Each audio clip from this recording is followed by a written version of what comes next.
This comes down to discernment, which is something that comes up a lot. I get asked this a lot about how can you tell that you're getting the right message, or that the message you're getting is from, well, it's asked in different ways, but it's it's the mystery. That's what people are asking, really. Or basically, how do you know the difference between something that's messing with you in the psychic world and something that's coming from a deeper part of you? And when I'm talking about different things, I'm sort of saying, oh, I had this insight. I figured this thing out. And people will say, oh, were you asking a question?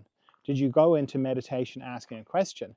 And I don't do that. I never ask a question. I have things going on that I would love the answers for, like everybody, but I never go into meditation asking a question. But then the way I meditate is unusual.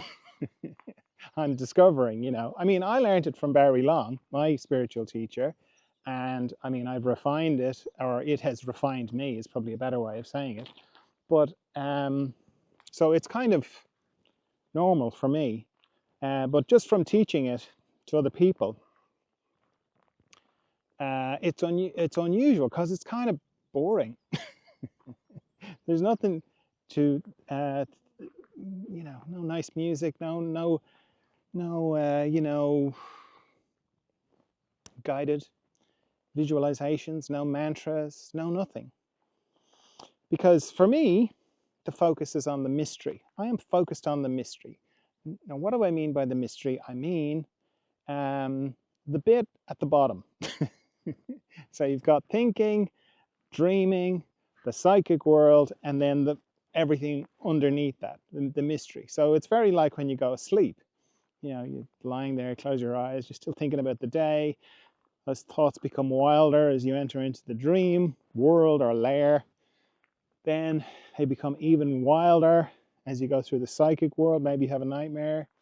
And then you drop out the bottom into deep dreamless sleep, where you've got no thoughts, no personality, no body. All the things we are so precious to us, gone, just completely gone, and it doesn't bother us at all. And we stay there for a couple of hours, maybe 3 or 4 hours, and then we come back up through the psychic world, the dream world, and then we're thinking, and then we open our eyes again. When I meditate, I focus on that place that I go to in deep dreamless sleep. And I don't know what to call it, but I just call it the mystery, because it is a mystery to me. So when I'm meditating, that's my focus, is the mystery, nothing else. So it would be, I want to say disrespectful, but that sounds like, the mystery is has an opinion about me kind of thing. It's like, oh, you must be respectful. It isn't like that at all. But that's what arises in me. I want to go into that emptiness because I love it. And in a strange way, I know it loves me. So through repeatedly stopping thinking, because stopping thinking is not a, just set it and forget it kind of a thing. It's something that I have to repeatedly do many times in meditation. I go into this place, the mystery, without any agenda, without any questions, without trying to get anything from it. In the same way as, when I'm with somebody that I love, I'm not trying to get anything from them, or I'm doing my best not to anyway. I just love them. I just love being with them. It's kind of the same with the mystery. I just go into it. But it does communicate to me, even though I'm not looking for it. And how I can tell the difference is I go from not knowing something to knowing something in an instant. And it will be, sometimes there can be a lot in the knowing, meaning it's not just I know one thing. I know one thing and I know a lot of other things surrounding it and how they relate to it. It's a lot. People call it downloads. I don't like that description because it's very close to channeling, which I'm not interested in at all. Channeling is to do with the psychic world, and there are plenty of psychic entities who would love to channel through you because everything in the psychic world is facing the wrong way. It's obsessed with existence. It's afraid of the mystery. Doesn't want to make the kind of final journey home. So it's just dying to have some kind of little life through you or me.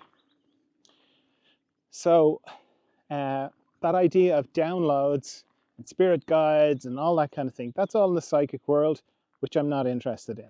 I'm interested in the mystery. I want to go directly to the source. So even the idea of a download, kind of, if you've ever loaded anything into your computer, it takes time. You know, you've got to watch the little status bar, you know, oh God, is this ever going to be there? Whereas when something is communicated to me from the mystery, it's instant. I go from not knowing to knowing, just like that. And I'll know a lot, which is amazing to me because normally when I'm figuring something out, you know, I'll join dot A to dot B, and then that'll make me leap to dot C. And then I'll, you know, think about that for a while, and then I'll, you know, I'll take C and B, and maybe I'll get to D, and it all takes time, and you know, I have to live with it for a bit. When something communicates from the mystery, it's like suddenly I have from A to Z, full thing in an instant. Okay? It doesn't happen very rare. It doesn't happen very often, but that's the way it comes. And that's why I like this idea of like a quiet mind has many answers, or whatever it says in this meme. You know, that idea of when you're quiet, you get a lot of answers. You know, so it's hard to do. It's hard to go to the mystery without an agenda, without wanting something, because you know, life is difficult. There's lots of things that we'd love an answer for. We just would love to be shown the way. But through, and I think that's kind of what I meant by respect, through just not doing that, just through focusing on the mystery just because I love it and I trust it. That's the other thing, is like I don't have the big perspective. I have just the little John perspective. And I know the way I would like things to go, both for myself and for the world. But I don't have the big mystery perspective. But I trust that the mystery knows what it's doing, and that it's, you know, it's more than even a trust. I just kind of know it knows what it's doing. I don't know what it's doing, but I know that it does. So my little concerns about the things that I'm concerned about, I kind of know that's what they are. I'm not like trying to grab a little bit of attention just for myself. I'm kind of like, I know everything's being taken care of. These things seem really important to me, but I know that it all fits together. It's all moving in the right way. So I don't want to impose my will on that. I want to just be the best little version of myself as I contribute to it. And you know, I get these great gifts of just every now and then I'll just have a knowing. So silent mind, if you can. This idea that you can't stop thinking and you should just watch your thoughts, that's fine if that's what you want to do. There's many different types of meditation. My type of meditation, it's not easy. It's not easy at all, you know. And there are meditations where you just breathe, or you say a mantra, or you just watch your thoughts go by. Beautiful. But for me, I'm focused on the mystery.